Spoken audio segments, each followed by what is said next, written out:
मनसेच्या बैठकीमध्ये औरंगजेबाच्या मुद्द्यावर चर्चा करण्यात आलेली आहे।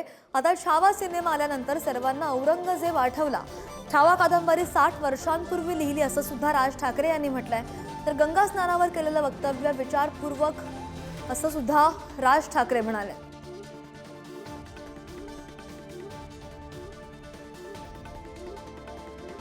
मनसेची बैठक झाली आणि या बैठकीमध्ये बऱ्याच मुद्द्यांवर चर्चा सुद्धा झाली आहे। छावा सिनेमा आल्यानंतर सर्वांना औरंगजेब आठवला असं राज ठाकरे म्हणाले। छावा कादंबरी 60 वर्षांपूर्वी आलेली होती असं सुद्धा त्यांनी म्हटलेलं आहे। गंगा स्नानावर केलेलं वक्तव्य विचारपूर्वक असं सुद्धा राज ठाकरे म्हणतात। अधिकची माहिती करून आमचे प्रतिनिधी श्रेयस सावंत आपल्या सोबत आहेत। श्रेयस, आपण पाहतोय औरंगजेबाच्या मुद्द्यावर मनसेच्या बैठकीमध्ये चर्चा झाली। काय नेमकी चर्चा झालेली आहे या बैठकीत?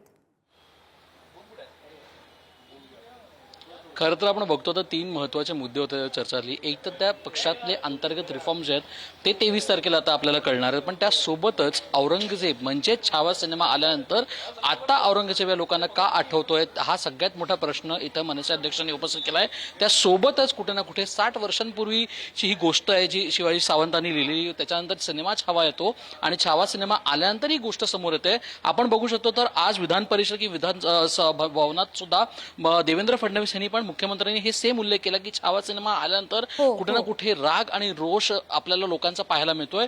मुळातच आज मनसे अध्यक्ष राज ठाकरे यांनी पण हाच मुद्दा उपस्थित करून कुठे ना कुठे आपण कसा सिनेमा पाहावा, कुठल्या मुद्द्यांवर खरं तर गोष्टी घडाव्या त्याबद्दल कुठे चर्चा झालेली आहे। त्यामुळे आता आणि त्यासोबतच जो तिसरा महत्त्वाचा मुद्दा आहे तो म्हणजे गंगा स्नानवर जे राज ठाकरेंनी वक्तव्य केलं ते वक्तव्य मी सरसकट जरी केलं असेल तरी विचार करून केलेलं वक्तव्य आहे, ते कुठे ना कुठे त्याचा उल्लेख पण त्यांनी केलाय। त्यामुळे कुठे ना कुठे त्यांच्या दोन्ही वक्तव्यांवर आणि आजच्या वक्तव्यावर त्यांनी हा विचार करूनच ते बोललेत असं आपल्याला सांगू शकतो आपण। अगदी अगदी श्रेयस, धन्यवाद दिलेल्या माहितीसाठी।